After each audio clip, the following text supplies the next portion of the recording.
When the Galactic Union finally reached Earth, they expected chaos, primitive tribes, violent instincts. Another failed world. What they found instead was a secret so terrible, so beautiful, it shattered everything they believed about life itself. They came not as conquerors, but as scholars, seekers of truth. The galaxy had heard the rumors. The humans, a species that burned their own world and still smiled at the sunrise. They came to study us. They left broken. Stay with me by hitting subscribe button, because this isn't the story of how the aliens found us. It's the story of what they found inside us. The Galactic Union had cataloged 10,000 sentient worlds. Civilizations older than empires, minds vast enough to shift suns. And yet none of them could understand the anomaly that was Earth. Their probes recorded contradiction. Cities built on hope and ruins. Laughter in the shadow of war.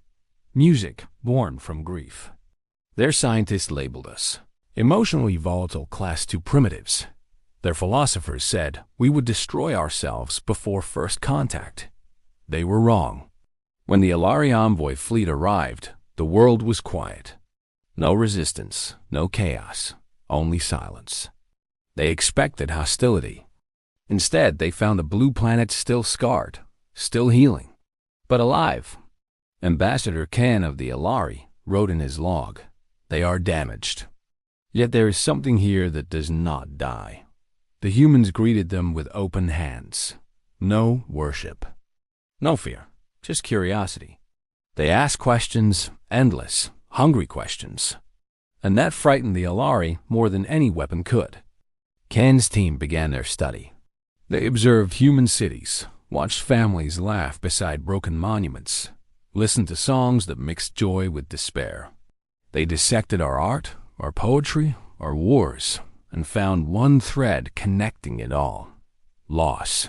Humanity carried loss like a heartbeat. Every creation, every triumph, every prayer was touched by it. The Alari called it the wound, and they couldn't understand why we cherished it. They worship pain, one xenopsychologist said. They keep it alive. No, Khan replied. They remember it. They need it. The deeper they studied, the stranger it became. When they monitored human dreams, they found patterns that shouldn't exist. Synchronized neural waves between people thousands of miles apart, resonating with shared emotion. Entire continents dreaming together after great tragedies. It wasn't telepathy. It was something older, something primal. Empathy so strong it blurred the line between individuals. One researcher wrote, "They are separate bodies sharing a single soul." The Union dismissed it as metaphor, but the scientists kept digging. They found records of 1,000 wars, and still, humanity rebuilt. They found extinctions, plagues, genocides, and still, humanity forgave. They found death worship, cruelty, hatred, and yet always love. It defied every equation. It broke every model. It didn't make sense that a species so self-destructive could create beauty that made the stars themselves weep. So Khan made a choice. He broke protocol. He went to live among us. He chose a small village in the Andes, a place untouched by war, where children chased wind and old women painted on broken walls. He lived as one of them for a year. No translator drones, no analysis equipment, just time. He saw humans grieve, heal, hope, fight, forgive.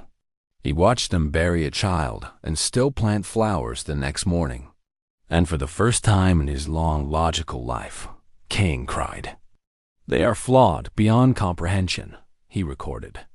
And yet, within that flaw lies perfection. But the true revelation came months later, when he became sick. His body began to fail. Alien cells unable to handle Earth's atmosphere. The villagers had no cure, no knowledge of Ilari biology, but they refused to leave him. They stayed by his side, night after night, holding his trembling hands, whispering words he didn't understand. He asked them once, "Why do you stay?" "You cannot save me." A woman smiled softly. "Because you are not alone." Those 4 words were what shattered him. When Can finally returned to the fleet, he wasn't the same. He demanded an emergency audience with the Union Council. He stood before thousands of species, beings of pure logic, energy, and thought, and spoke. "You came to study the humans," he said. "You wanted to know their secret. It is not their intelligence. It is not their technology. It is this." He placed a trembling hand on his chest. "They remember love even when it kills them." The chamber fell silent. "They create meaning from suffering," he continued. "They defy entropy with hope. They are not a mistake. They are the universe's way of healing itself." The council dismissed him as sentimental. But Can couldn't stop speaking. "They do not fear death," he shouted. "They fear not living enough."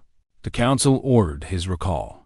He resigned instead and went back to Earth. A year later, the Alari fleet received a final transmission.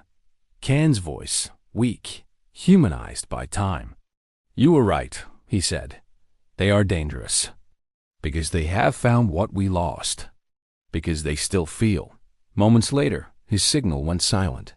But something strange followed, a pulse from Earth's surface, not electromagnetic, not biological. A wave of emotion so intense that Alari telepaths collapsed trying to interpret it. It wasn't violence. It wasn't grief. It was love, billions of voices singing at once, without knowing it. The scientists called it a planetary resonance event. The humans called it Ken's funeral. The Union tried to classify it. They couldn't. No machine could replicate it. No algorithm could define it.